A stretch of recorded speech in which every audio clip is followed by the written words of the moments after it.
சென்னை திருவொற்றியூரில் எருமை மாடு முட்டி பெண் காயமடைந்தார். மருத்துவமனையில் அனுமதிக்கப்பட்டுள்ளார்.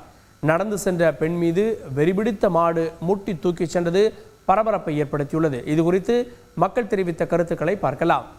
மாடு தொல்லை இன்றைக்கும் ஒரு சம்பவம் நடக்குது. மாடு குத்தி ஒரு அம்மாவை ஊர்வலமே வந்திருக்குது. கேள்விப்பட்டு ரொம்ப அதிர்ச்சியாக இருக்குது. எப்படி தான் லேடிஸ் எல்லாம் போகிறது, ஜென்ஸுங்க எப்படி இப்போ ரோட்டில் போகிறதுன்னு ரொம்ப ஒரு அச்சத்தோடு தான் ரோட்டில் இப்போ பயணம் செஞ்சுருக்காங்க.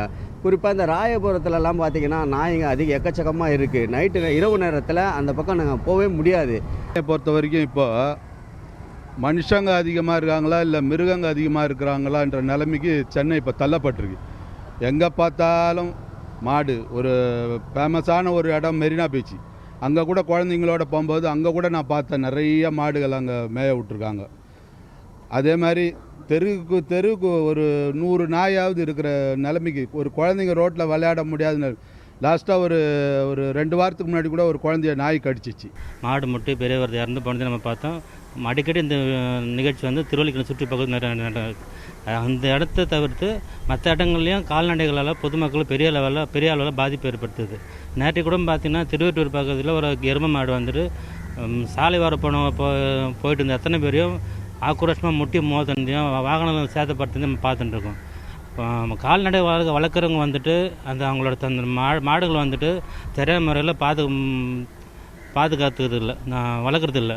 சார்ந்த கட்டுப்பாடுகளும் சரி விதிமுறைகளும் பிடிச்சா அந்த மாட்டோட ஓனரை பிடிச்சி ஜெயிலில் கூட போடலாம், தப்பு கிடையாது. அதனால் ஒரு 2 உயிர் காப்பாற்றுதுன்னா அந்தளவுக்கு கடுமையாக்கி போட்டால் தான் மாட்டை கட்டி போடுவான். அவன் ஈஸியாக ஊர் மேலே விட்டுடுறான், எங்கேயா சாப்பிட்றோம் பண்ணுறோன்ட்டு. அதனால் எவ்வளோ விபத்து ஏற்படுது. நாய்ங்களை ஒன்றும் பண்ண முடியாது. நாய்களுக்கு வந்து நகராட்சி சம்மந்தப்பட்ட அதிகாரி சம்மந்தப்பட்டு நாய் பிடிக்கிற வண்டி எதுக்கு சும்மா வாங்கி வச்சுருக்கிறீங்க? தலைநகரம் சென்னை கேவலமாக போயிட்டுருக்கு. தெருநாய்களுடைய தொல்லை வந்து எந்த அளவுக்கு மோசமாக இருக்குதுன்னு சொல்லிட்டு, அதாவது இந்த அதிகாரிகளுக்கெல்லாம் இந்த காருன்னு ஒன்று கொடுத்துக்கிறாங்க பாரு, அதெல்லாம் கட் பண்ணணும். அவங்களும் நடந்து போனால் தான் இந்த தெருநாய்களுடைய தொல்லை. எருமை மாடு ஒரு பொண்ணை அப்படியே ஒரு லேடியை அழகாக தூக்கிட்டு போயிடுது திருவொற்றியூரில். அதிகாரிங்க இப்போ தொடர்ந்து பார்த்திங்கன்னா ஒரு 4 வருஷமாக என்னுடைய சொந்த அனுபவமே பார்த்திங்கன்னா நம்ம கொடுக்கக்கூடிய புகாரெல்லாம் குப்பை தொட்டியை விட இன்னும் வேறு எங்கன்னா போதான்னு தெரியல. வியாபாரம் பண்ணுறேன், சைக்கிளில் தான் போய் டீ வியாபாரம் பண்ணி ஆகணும். நான் சைக்கிளில் போகும்போது நாய்கள்லாம் ஒரு தெருவில் 10 நாய்கிட்ட இருக்குது. எல்லாம் அப்படியே பின்னாடி வந்து கடிக்கிற மாரி தெத்தின்னு வருதுங்க. எனக்கு சைக்கிளில் போகவே பயமாக இருக்குது. அது சைக்கிளில் இந்த குழந்தை பெற்ற நாய்ங்க வந்து இன்னும் சொல்லவே வேணாம், கடிக்கிறதுக்கு அப்படியே காலாண்டை வந்துதுங்க. அதனால் ரொம்ப கஷ்டமாக இருக்குது. வரவங்க போகிறவங்களாம் கடிக்குது நாய், எல்லாம் வரதுக்கு ரொம்ப பயப்படுறாங்க. எங்கள் வீட்டில் வந்து சில்ட்ரன்ஸ் பார்லிமெண்ட் வச்சு நடத்துகிறோம். நாங்கள் சின்ன குழந்தைங்க ஒரு 20 பேர் இருக்காங்க பார்லிமெண்ட்டில்.